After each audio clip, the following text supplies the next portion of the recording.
Okay. Good evening.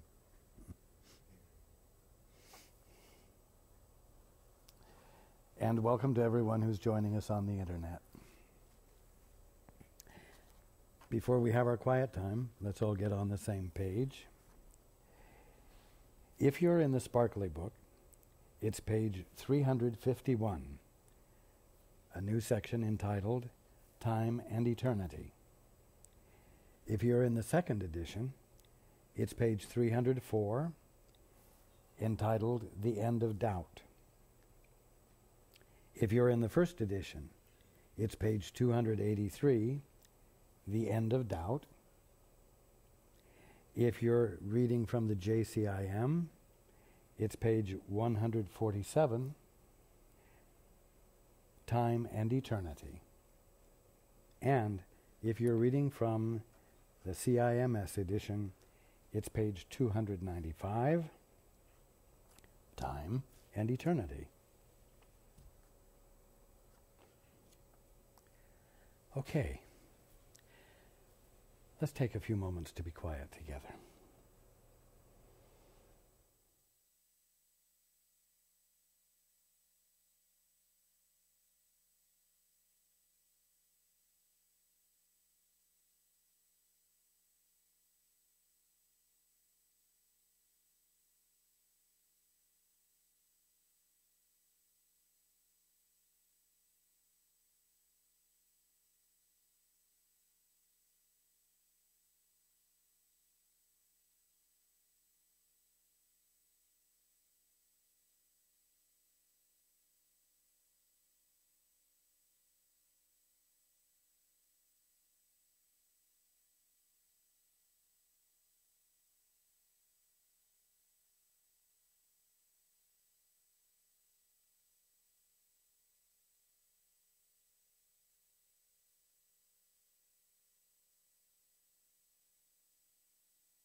Oh, okay. Again, good evening. And welcome to everyone who's joining us on the internet. Time and Eternity. and the end of doubt. Two different choices for a subheading here, but they really do go together. When you stop and think about it, doubt isn't really something any of you suffer from. It's something each of you practices. It isn't something you submit to, it's something you assert. And why do you do it? You do it to give you distance between reality and what you want. Reality and what you prefer to believe.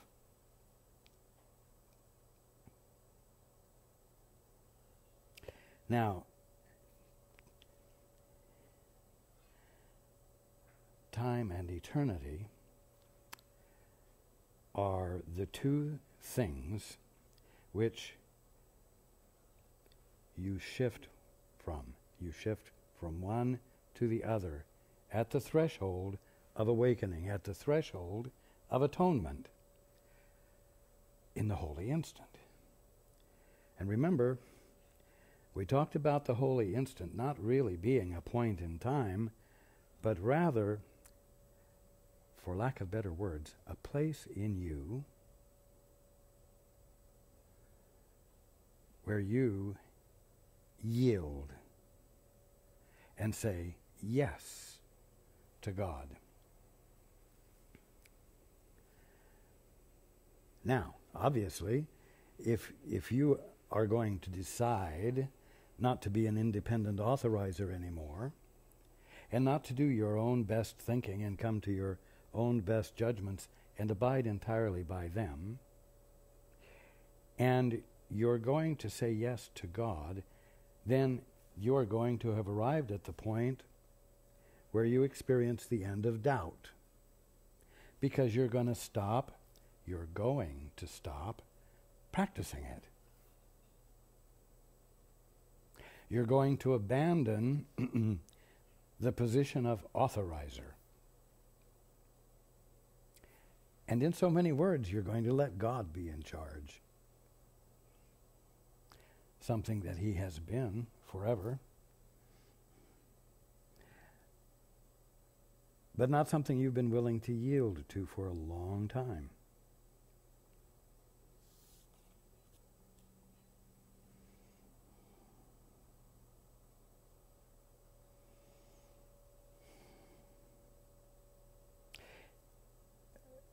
I think a lot of you have found that it's not something you're as willing to embrace as you might have thought you were. Because it costs too much. It costs you your position of authorizer.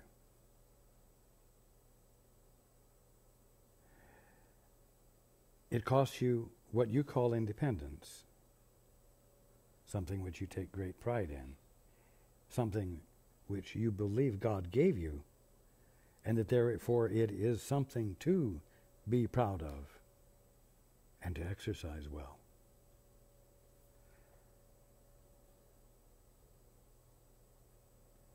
Well, nevertheless, whether you know it or not, you do want to wake up. You do not like suffering. And so, sooner or later, you are each going to arrive at a point of having to make a decision to exchange time for eternity. To exchange the conscious practice of doubt that says, well, I'm not so sure about that. You say this, but what about that? I'm going to take some time to examine this, and I'm going to come to my own conclusion about it. Maybe I'll agree with you, but I will have come to my own conclusion about it, you see. all the time maintaining this autonomy and maintaining the pride of the authority of the autonomy.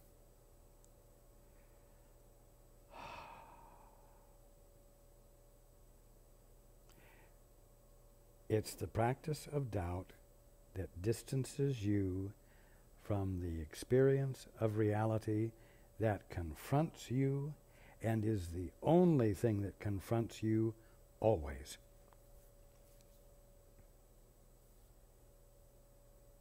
Now,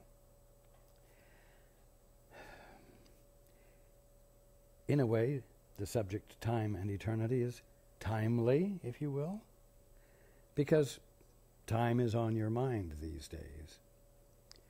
It's a new year. Not only is it a new year, it's a new political climate. And even though the new political climate centers in the United States, it is nevertheless felt as a new political climate globally. It's a year in which time could slip into eternity. It's a year in which doubt could give way to saying yes to God. In a way, it's a year in which most everyone will be required to shift, whether they want to or not, whether they want to hold on to the status quo or not. Miracles are change. Miracles cause yielding. Miracles result in things being made new. Not just around you, but in you. You saying yes to God, instead of maintaining an authoritative stance yourself, that is a significant change, a significant transformation. And as I said, it's one that most don't embrace willingly. But, as many of you are aware, there is an economic crisis. And it's not an economic crisis you're reading about in the newspaper about somewhere else. It's an economic crisis wherever you are. No matter where you are on the globe as you're listening to my words. Why is this? It's because it really is one globe.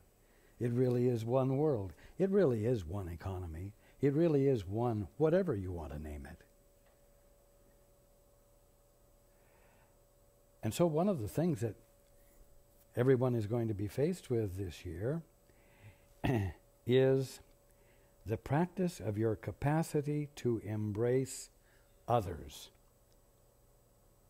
Your capacity to embrace countries, peoples who have been your enemy,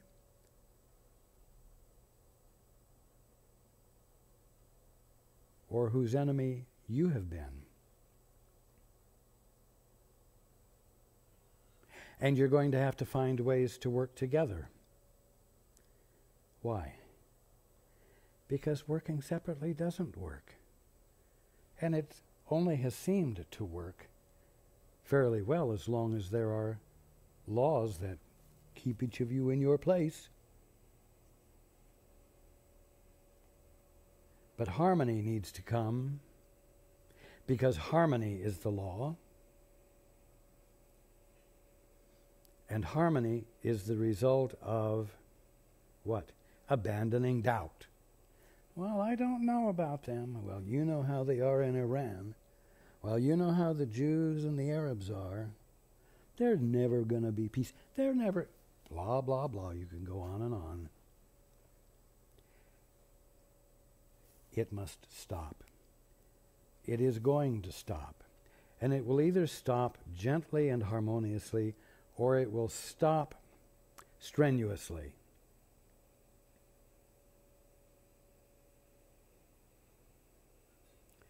Now, everyone is going to have to get off their arrogant high horse, where they look down on everyone else from their position of authority, or where this country looks down on all other countries from its position of authority, and where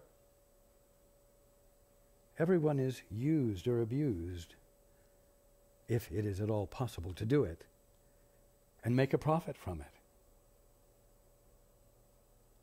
And what you know is best for you, truly best for you, you're going to have to be willing to extend to your brother, the ones who didn't like you, the ones who currently don't like you.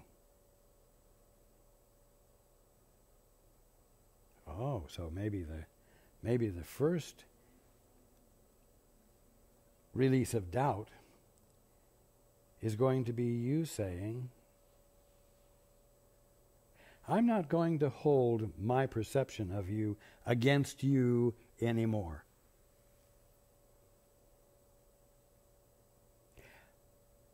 And I'm going to be willing to pay attention to you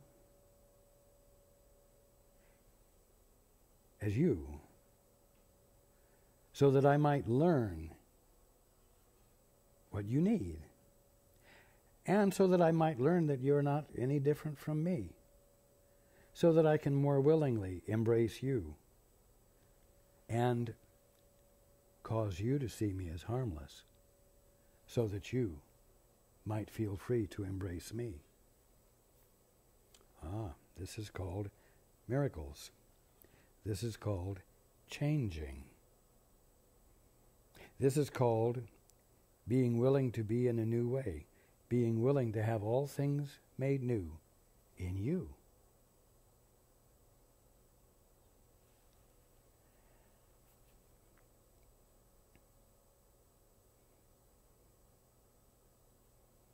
The sky is falling, Chicken Little says. The economy is falling, say all of you. Horror of horrors, run, save yourself. It's the end. Oh, isn't that ridiculous? And you believe it. It's the end of what? A year from now, you're still going to be here. A year from now, the economy is still going to be here. Maybe it will work differently. Maybe the motivation behind it will be different. But it's not the end of anything except an old way of behaving, an old way of perceiving, an old way of insisting on being the determiner of the meaning of things all by yourselves, instead of shutting up, becoming still, going within into the silence and saying, Father, what is the truth here? Or saying, Holy Spirit, that which is nothing more than my right mind, what is the truth here? I choose to yield to the truth.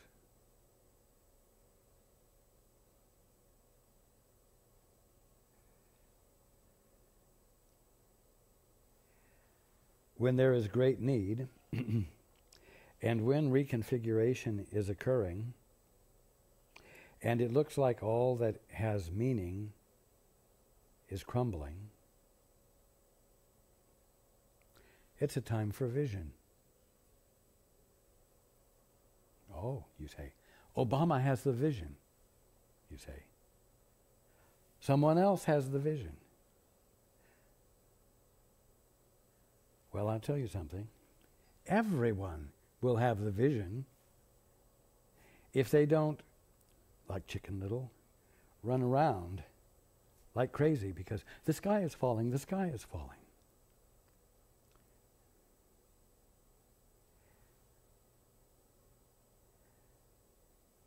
if reconfiguration is occurring, and I guarantee you it is, then opportunity abounds. Opportunity is the only thing in front of you. But you're going to have to stifle your free-form reactions and your crepe hanging. And you're going to have to say, wow, well, things are configuring. Things are reconfiguring because the way it has worked no longer works. That means something new is going to work. What is it? What is the opportunity here? And this is important. What is the opportunity here that all of us are presented with to upgrade the form of our living so that everyone is blessed, because gift is what is behind every action, rather than self-preservation, rather than making a profit at the expense of someone else. What do I need to do? What do all of us need to do that causes everyone to feel their brotherhood, that causes everyone to feel togetherness and being loved? Because I'll tell you, that's what inspires miracles. That's what inspires the willingness to let go and let God.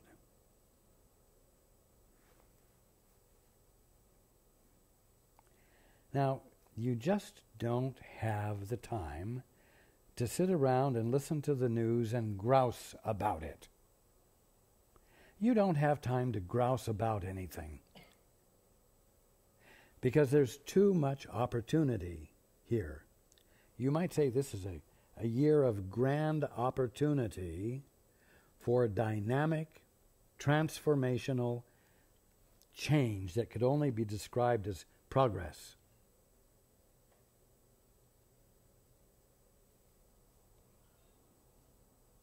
But you're going to have to be willing to embrace it by looking for it, instead of enjoying the opportunity to rail at the gods and to curse the earth and each other.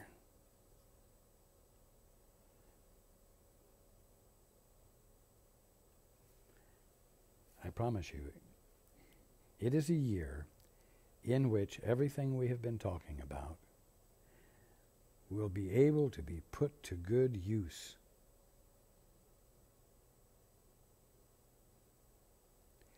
It's a time to look at your brother and not say, he's the reason I'm in this position. Or to look at your corporations and say, they're the reason we're in this position.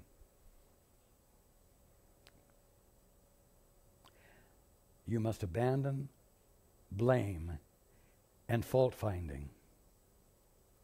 You must be willing to do the two-step, to step back and say, in spite of the way it appears, in spite of the behavior that appears to have gone on, what is the truth here?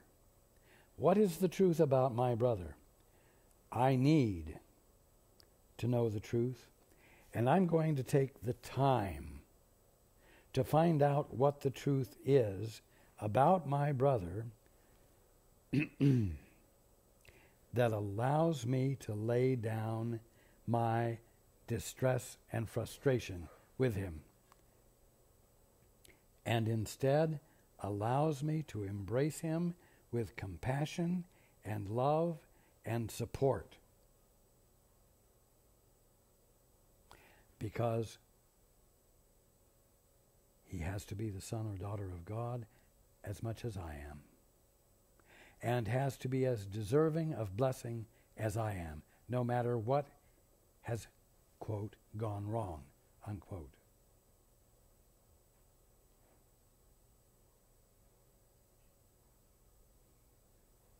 Now, let's go into the book.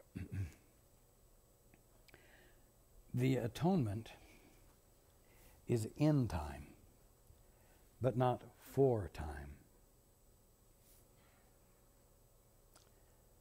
Interestingly enough, time is mostly a description of the act of having to wait for your good.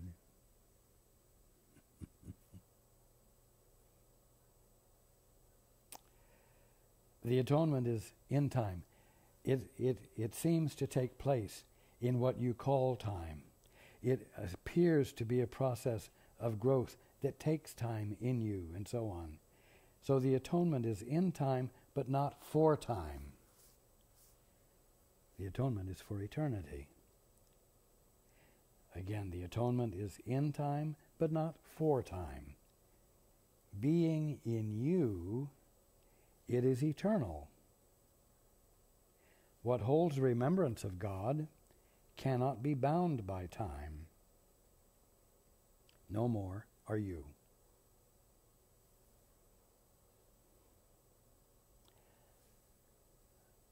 That better be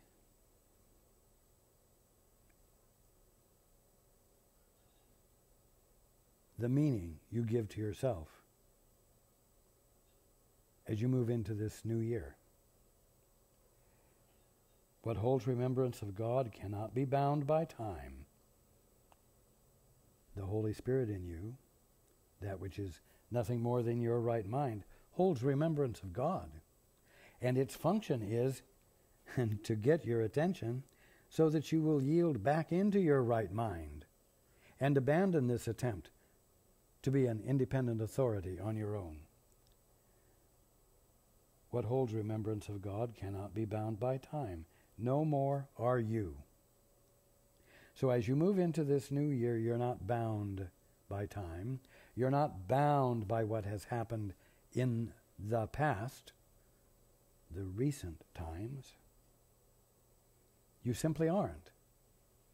If you believe that you are going to approach each day with a commitment to loss and a commitment to grousing about it and bitching about it and cursing about it. But you aren't bound. And you can be the ones who are alert for the opportunities that this transformation will bring, and that your recognition of will help bring into play. You have a part to play.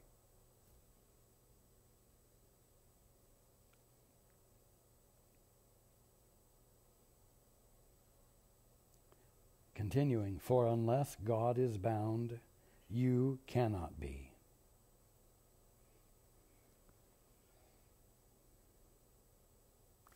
It's so practical to identify with God rather than to try to identify with yourself as yourself by yourself. Unless God is bound, you cannot be. If God is not bound, you are not bound. An instant offered to the Holy Spirit is offered to God on your behalf. Okay, is that a moment of time, an instant offered? It could seem to be. But really the instant, again, is that place in you where you say yes to God, the act of willingness. So, an instant, an act of willingness, offered to the Holy Spirit, is offered to God on your behalf by the Holy Spirit. Why? Because the Holy Spirit bears witness to the truth about you. The Holy Spirit bears witness, true witness, about you to God. And when you finally let the Holy Spirit be restored to you as your right mind, your every act relative to anything else will be that of witnessing to anything else, to God, bearing witness of everything to God.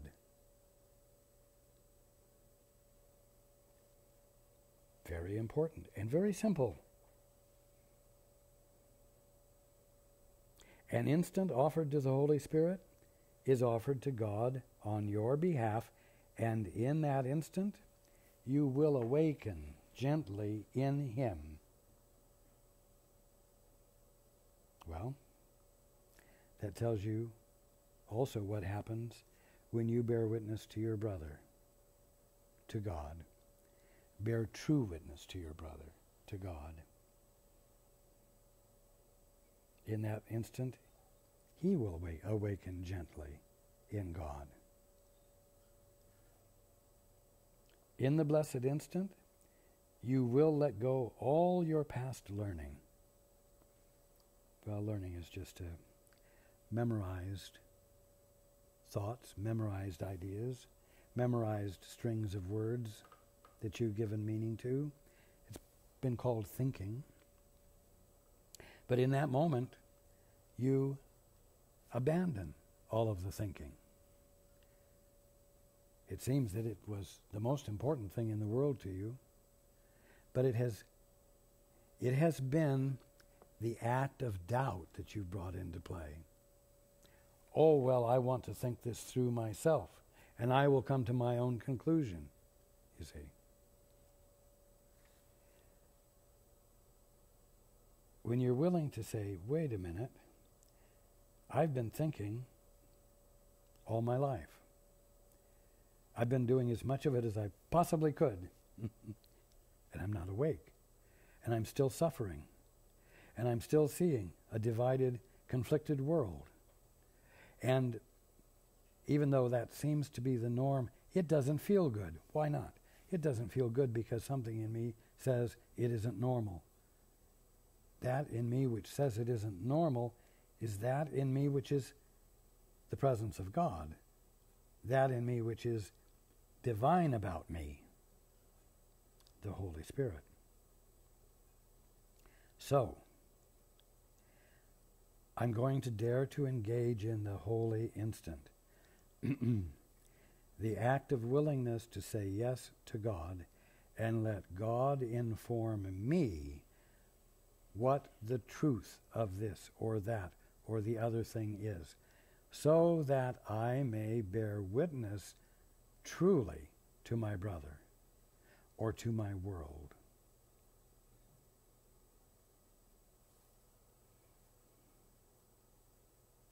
In the blessed instant you will let go all your past learning, and the Holy Spirit will quickly offer you the whole lesson of peace. Not give it to you piecemeal. At the present time you seem to get it piecemeal because you only listen for a little bit at a time. And you do hear a little bit at a time, and you do experience enlightenment. But when you let go all of your past learning, by even momentarily not valuing your thinking, the Holy Spirit, that which is nothing more than your right mind, will quickly offer you the whole lesson of peace. What can take time when all the obstacles to learning it have been removed? And what are all the obstacles to learning it? All of your thoughts, all of your cherished ideas, all of your pet theories, all the definitions you've joined together in making up so as to govern yourself in relative harmony. so that you don't kill each other, which of course you would do because it's your nature to do it. Or so the saying goes, so the theory goes.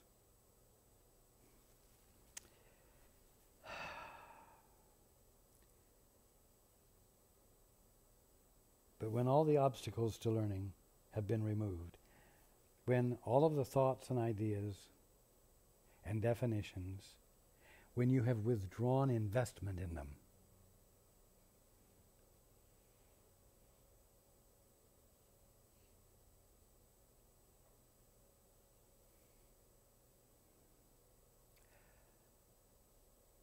the Holy Spirit fills you with the whole experience of truth. Truth is so far beyond time that all of it happens at once. Which simply means that truth presences itself. Truth presents itself in its entirety.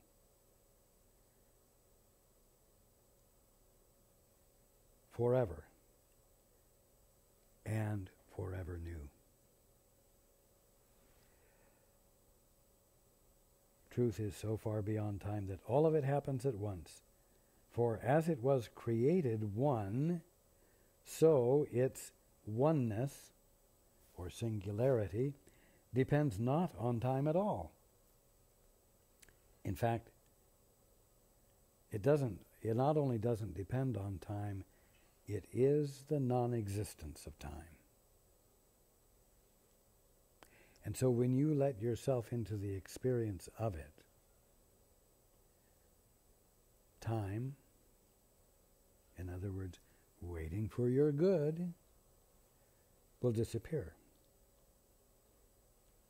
Time and all the means you have developed to bring your good into your experience will disappear.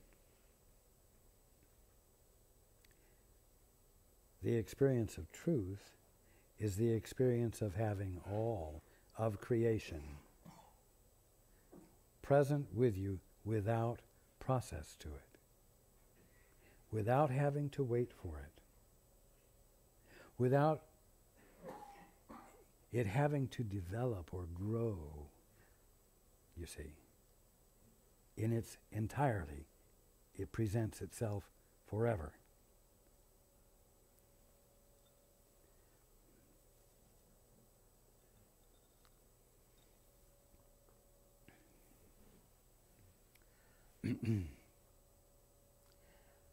So, nice words. But let them relate to the fact that you're having a hard time buying a car because nobody will loan you money, because the banks are afraid, and on and on and on. And what about you may lose your job because your job provides materials or parts for another project, but nobody has the money to buy that end product, and so nobody's ordering the parts you make, and on and on and on.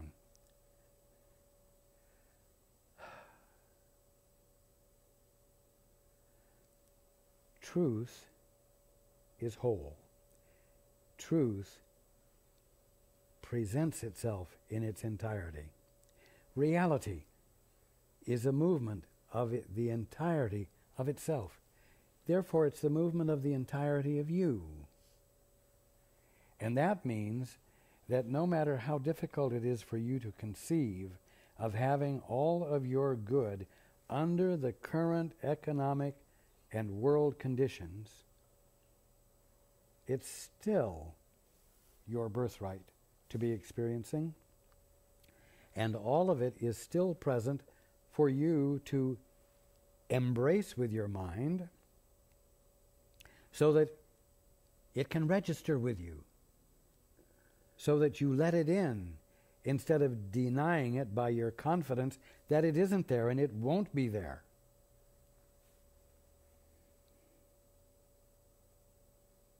Unless God is bound, you cannot be. Okay. Again, you could say, nice idea. But if God is not bound and you cannot be bound, then you have an entirely new way to enter into this year than you probably entered it on New Year's Day. A way to enter this year without pessimism and something more than optimism.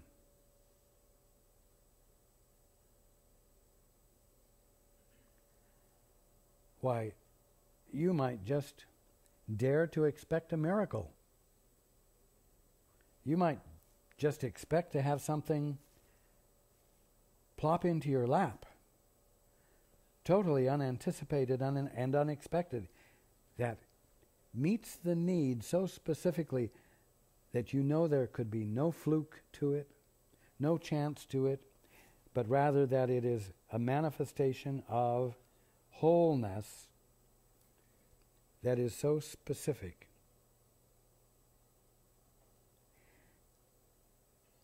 That you recognize an order to the miracle that is so complex, so infinite, you might say, that you know you couldn't have thought it up yourself. You couldn't have imagined it yourself. Because I'll promise you something, miracles, the experience of reality, is not the result of imagination, and it's not the result of thinking, and it's not the result of skill you personally have as an independent authority. It's the manifestation of the way things work, because of what God is, because of what reality is. Now, enter into the 4th of January with a new expectation, with a new context, if you will. You want to experience joy. Oh, well, how can I experience joy? They're foreclosing on my house. I lost my job. And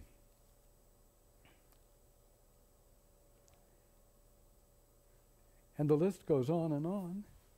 Poor me.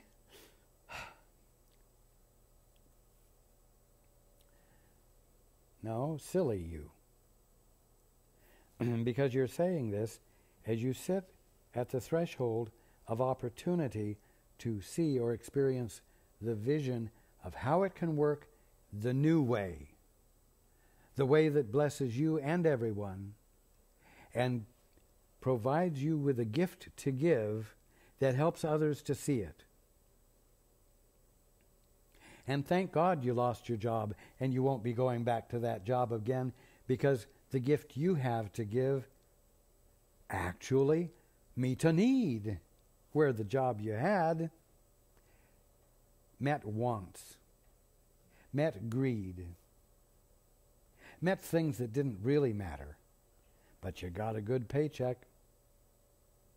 Hey, you want to experience joy. And joy is on the table this year.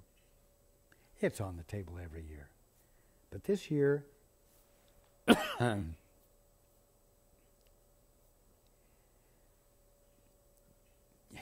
you better be willing to take hold of it vigorously, definitely, and stop whining.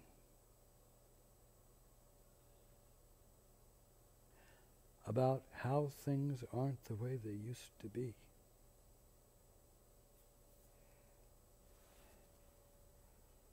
Unless God is bound, you cannot be.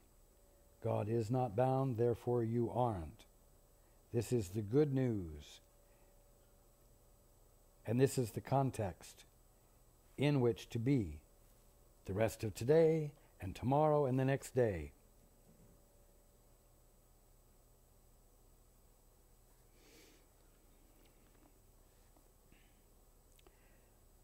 Do not be concerned with time. And another way of putting that would be, do not be concerned about the effects of time. Oh, well, I'm not as young as I used to be, and time has passed, and this has happened, and that. And also, because time passes, we can expect things to happen. Do not be concerned with time.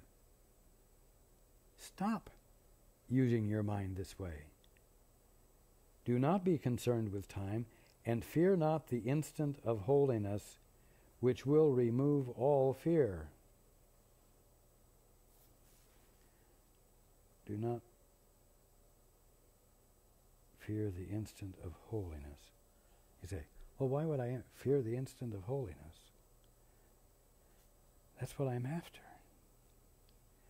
Well, you know what? You might find, like Paul has, especially in the weeks since our last get-together, that the closer you get to the requirement to abandon thinking, the more you think. The more the mind chatters. And, in fact, it chatters so relentlessly and so rapidly that you begin to see nonsense in it. It's like the time has come to shut up. The time has come to become still. Why? So that in the stillness, the voice for truth can register with you. Of course, when it registers with you, the voice you thought was yours will, of course, become meaningless in comparison, won't it? And, now you know what's so fearful about the instant of holiness. The voice you thought was yours is going to be rendered meaningless. Ooh. Let's not have too much of that. A little bit here and there, maybe. Impress the folks with it. But all the time? Abandon thinking all the time? No. And again, the closer you get to the demand to be still, the more insistent one's ego becomes to speak up. And so it requires you, as it's requiring Paul, to take hold.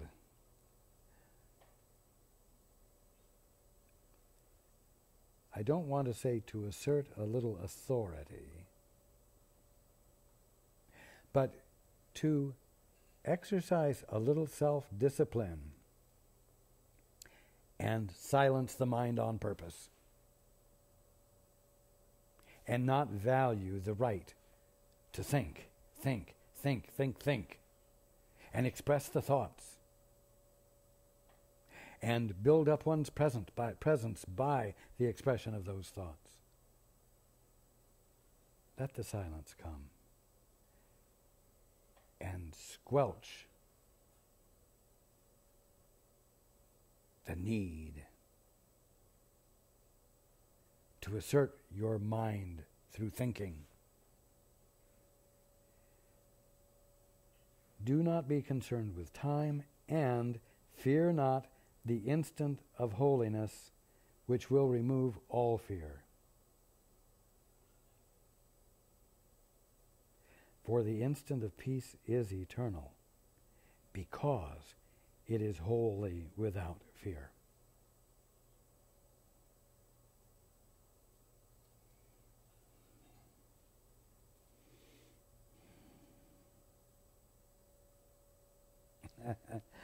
Of course, the ego says, well, of course it's without fear because he's gone insane.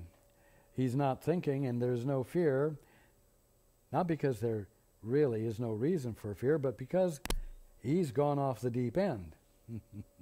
He's listened to all of this spiritual bullshit and he's taken it to heart, and of course he's not going to experience fear because he's gone insane. That's what the ego says. And as it says to you, don't you dare do that. Don't you dare become silent.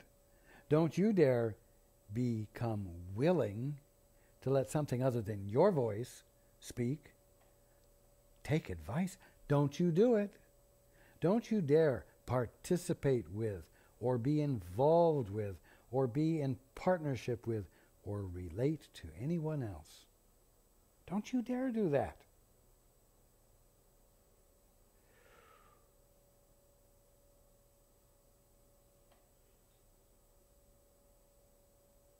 The instant of peace is eternal because it is wholly without fear. That's because it's peace, not because insanity has taken over. Peace is the absence of fear, and therefore the absence of a felt need for self-defense. Peace is the experience of safety. Real peace, yielded into completely, is an experience of complete safety. A safety so complete that it can only be described as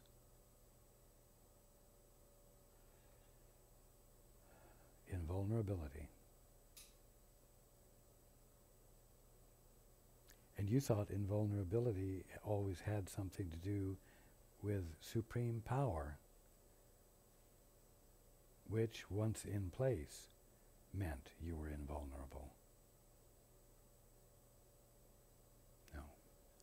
Invulnerability comes from and is inseparable from the experience of true peace,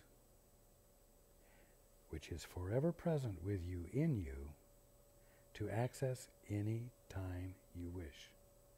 And I am encouraging you to wish it more often than you do, and to wish it with diligence or self-discipline. Why?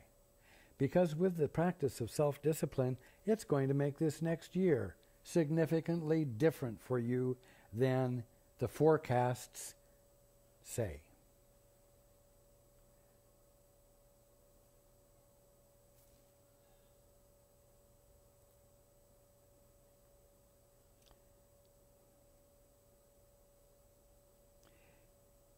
It will come.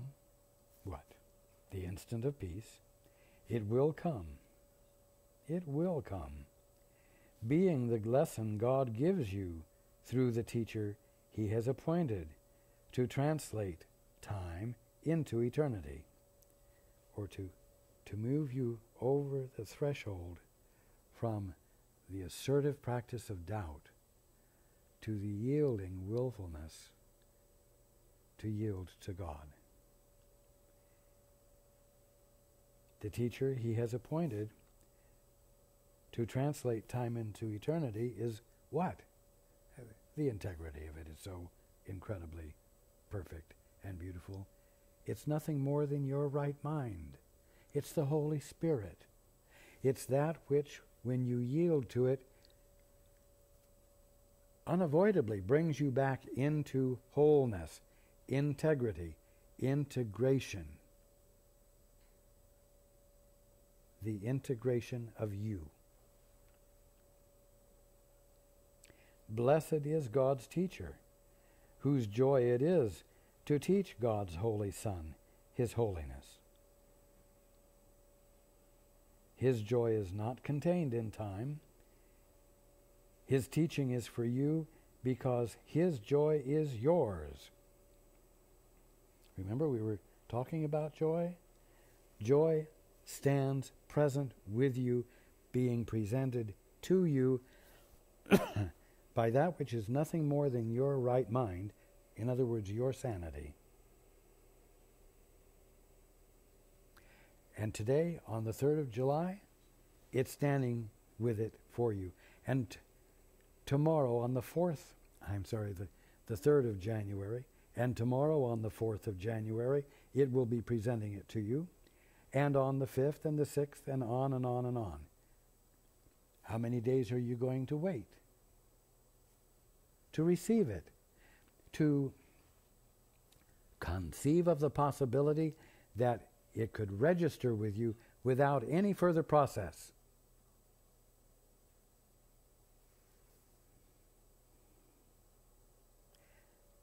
a subheading in a book, Time and Eternity. And the translation of time into eternity. Hey, that has to do with January 3rd, 2009, and January 4th, 2009, and you, and you, and you, excuse me, here, today, with atonement, just a little willingness away from what you're experiencing right now, which is simply calling for diligence, self-discipline, so that you stop running around like Chicken Little, convinced that the sky is falling, that something is happening that isn't happening. Through Him, the Holy Spirit, you stand before God's altar, where He gently translates hell into heaven. For it is only in heaven that God would have you be. If it is only heaven where God would have you be, then I promise you that's where you are. Because you have not the capacity to create an alternative, even though you have fooled yourself into believing that you do and you have.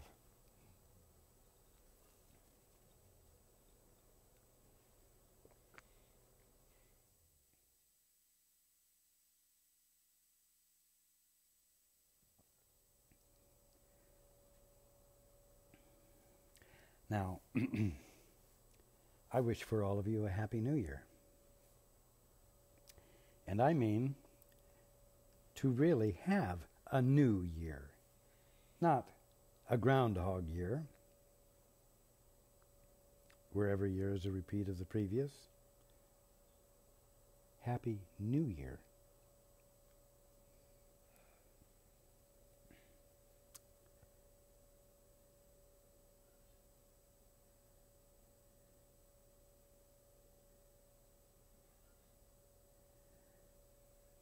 Approach this year with your capacity to look at it with vision that takes you and everyone else beyond what no longer works. That is your capacity.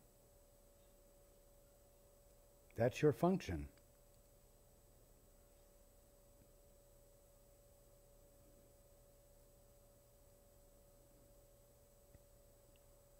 Let 2009 be the year you glorify God.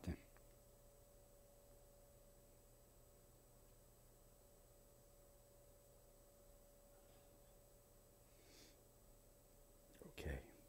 I look forward to being with you next time. And I love you all.